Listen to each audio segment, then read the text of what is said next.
I'm a third generation Edmontonian, and my niece is the fourth, I'm proud to say.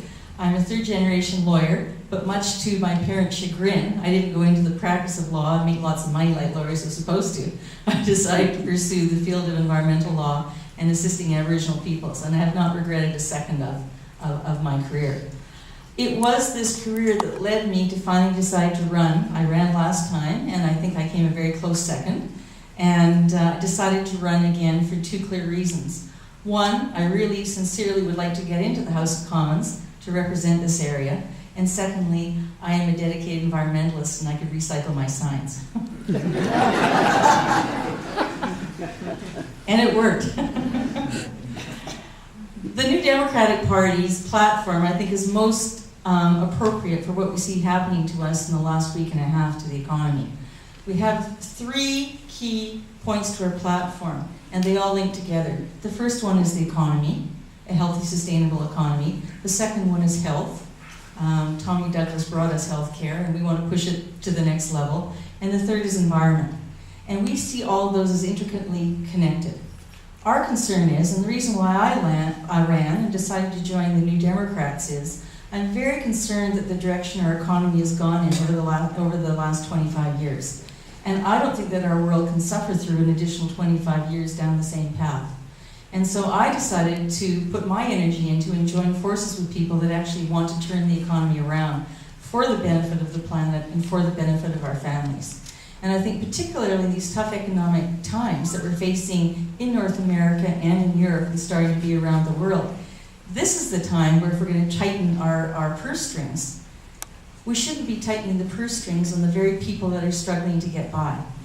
And we are financing our budget, and it's provided line by line, unlike the other parties. We actually tell you exactly where the revenue will come from and exactly how we will spend it in every single area. A large part of the revenue that we will garner, even in difficult times, is because we're saying that we already went from 29% of corporate taxes down to 22%. Mr. Martin in the previous minority government took corporate taxes from 29% down to 22%.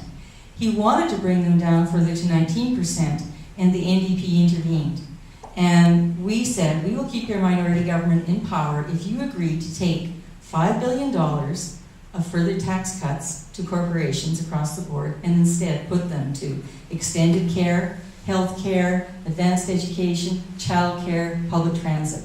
And our platform for the next 4 years is exactly along that line. That is exactly where we're putting our priorities. To provide support to our seniors who've given their lives to our country, to the children for their education. Every child deserves quality child care. And I look forward to answering your questions and telling you about the third, which is environment.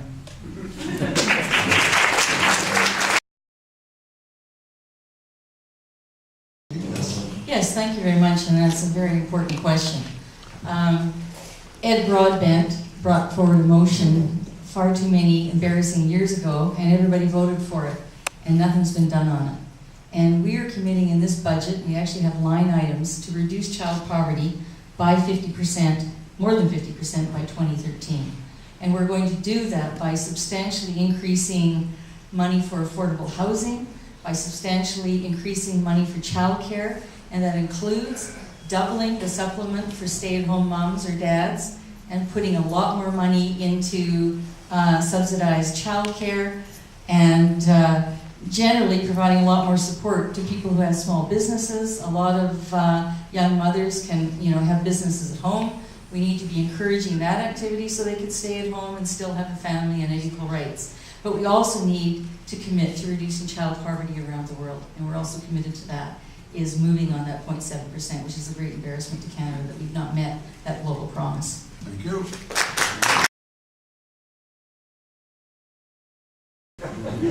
Absolutely, the New Democrats are in favor of some form of proportional representation. It's in our accountability package that Ed Broadbent tabled, one of the last big gestures before he finally retired from politics.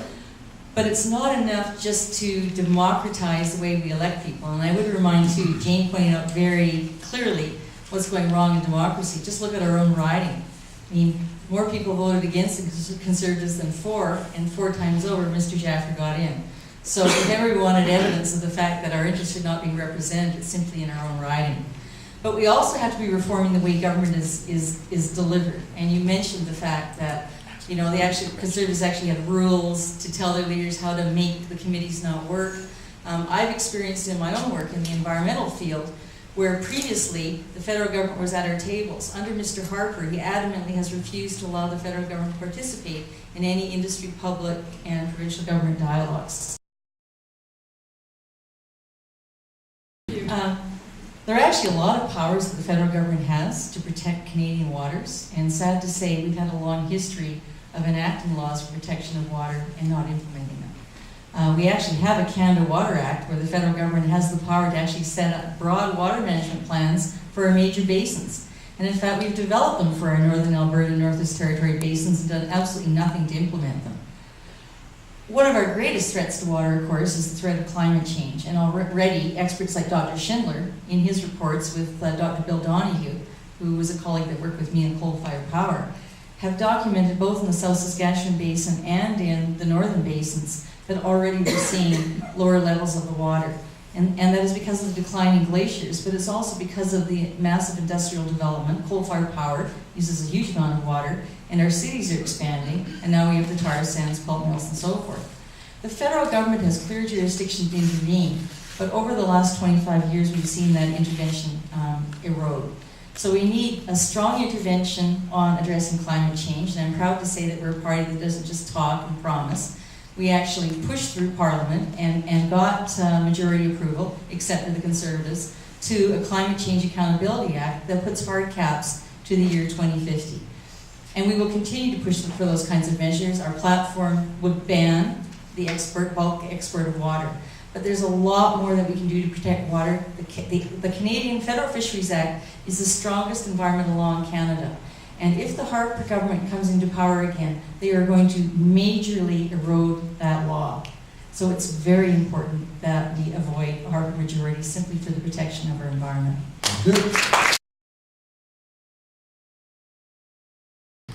Mr. Harper, in describing the other parties running this election, compared himself and the other parties by saying he's the preferred Prime Minister because the rest of us are going to take the country in a risky direction. And our party's view is it's completely the opposite. I think in this time of impending impacts of climate change, the state of the world economy based on the kind of agenda that Mr. Harper wants to perpetrate, it's all the more time to be seriously bringing more new Democratic members to our Parliament. We have already tabled in Parliament legislation which would hold our federal government accountable for how they spend our hard-earned taxes on childcare, on health care, on housing, on advanced education. We believe in good governance, and we decry those who say that we are foolish and that it is a foolish concept to think that government can actually be for the benefit of the people, for the benefit of Canadian families, for the benefit of the underprivileged, for the benefit of small business. Well, we believe firmly that we put forward a platform that can exactly deliver that. When my ancestor decided to be a father of Confederation from New Brunswick, he made the decision because he wanted us to go in the direction of good governance. And I have that desire in my genes, and I plan to take that to Ottawa if you give me your vote. Thank you.